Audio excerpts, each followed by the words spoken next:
Hi friends, నేను మీ సీతాశ్రీ. ఇవాళ మన రెసిపీ వచ్చేసి టిల్లీ ఫ్రై. కొన్ని చోట్ల టిల్లీ అంటారు, కొన్ని చోట్ల వెన్ను దబ్బ అంటారు. కొన్ని ప్రాంతాలు బట్టి కొన్ని పేర్లు పెడతారు దానికి. మనమైతే మా సైడ్ అయితే టిల్లీ అంటారు. ఇలా టిల్లీ ఫ్రై చేసి చూపిస్తాను, వచ్చేయండి వీడియోలోకి. ముందుగా ఇలా టిల్లీ తెచ్చుకొని దీన్ని నీళ్ళలో వేసి ఉడికించుకోవాలి. ఈ టిల్లీ కొన్ని చోట్ల టిల్లీ అంటారు, కొన్ని చోట్ల నడుము దబ్బ అంటారు, కొన్ని చోట్ల వెన్ను దబ్బ అంటారు దీన్ని. ఇది ఇలా ఉంటుంది, ఏటకు ఒక సైడ్ ఉంటుంది, ఇది గుండి పక్కన.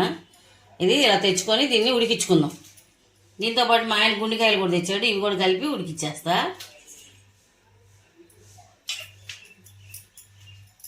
వేసేసుకొని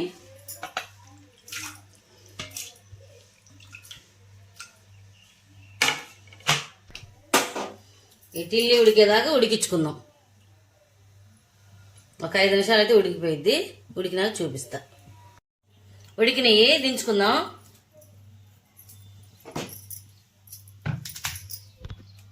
ఇంక ఈ నీళ్ళన్నీ ఉంచుకొని శుభ్రం కడుక్కుందాం ఒకసారి. ఇలా శుభ్రం కడుక్కొని దీన్ని ముక్కలు కోసుకుందాం. దీని మీద సన్న పొర ఉంటుంది, తీసేయాలి. నేను తీసేసాను, ఆ క్లిప్ మిస్ అయిపోయింది. సన్నగా కోసుకుందాం.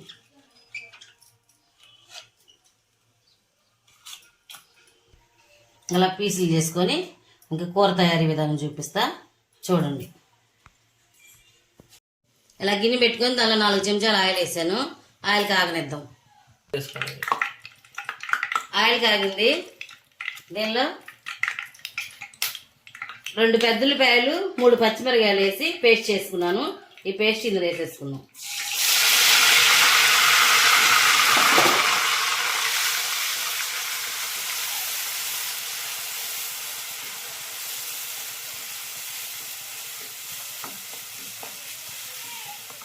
ఇది ఆగనిద్దాం. దీనిలో 2 రెబ్బలు కరివేపాకు వేసుకుందాం.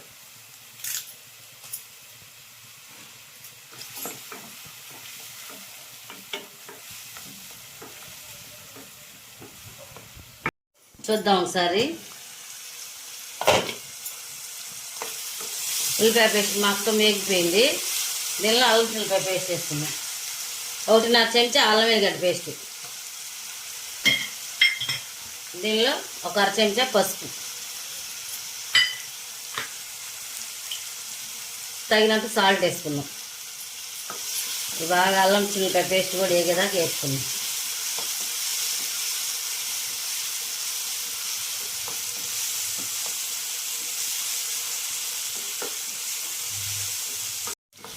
అల్లం చిల్లిపాయ పేస్ట్ వేగిపోయింది. దీనిలో 2 చెంచాల కారం, మీరు రుచి తగ్గట్టు వేసుకోండి. 1 చెంచా ధనియాల పొడి,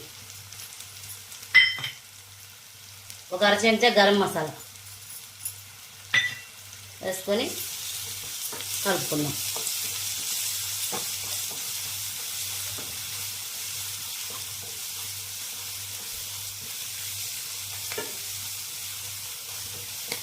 దీనిలోనే మటన్ మసాలా కూడా వేసుకుందాం. ఒక 1/2 చెంచా మటన్ మసాలా,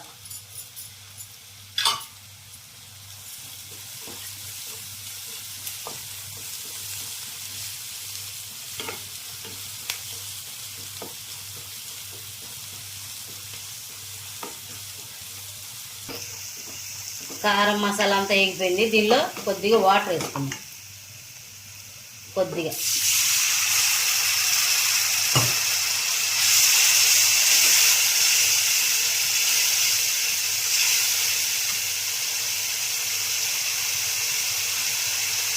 చూసి మీరు వేసుకోండి వాటర్ చిక్కదనాన్ని తగ్గట్టు.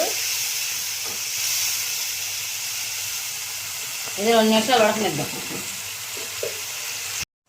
చూద్దాం ఫ్రెండ్స్, చక్కగా ఉడికిపోయింది. దీనిలో ఇప్పుడు టిల్లీ ముక్కలు వేసేసుకుందాం. గుండెకాయ ముక్కలు, టిల్లీ ముక్కలు వేసేసుకుందాం.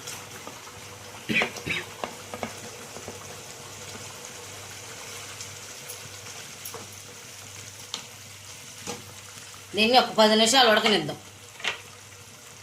మూత పెట్టుకొని సిమ్లో 10 నిమిషాలు ఉడకనిద్దాం. చూద్దాం ఫ్రెండ్స్,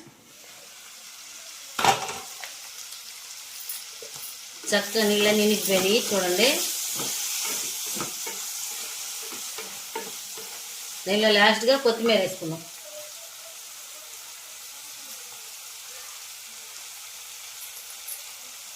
కొత్తిమీర తీసుకొని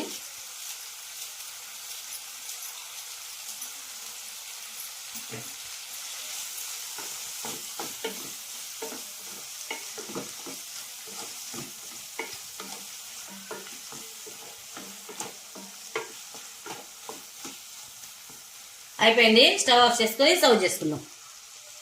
అయిపోయింది ఫ్రెండ్స్ టిల్లీ ఫ్రై. నేను చేసిన విధానం మీకు నచ్చినట్టయితే లైక్ చేయండి, షేర్ చేయండి, సబ్స్క్రైబ్ చేసుకోండి.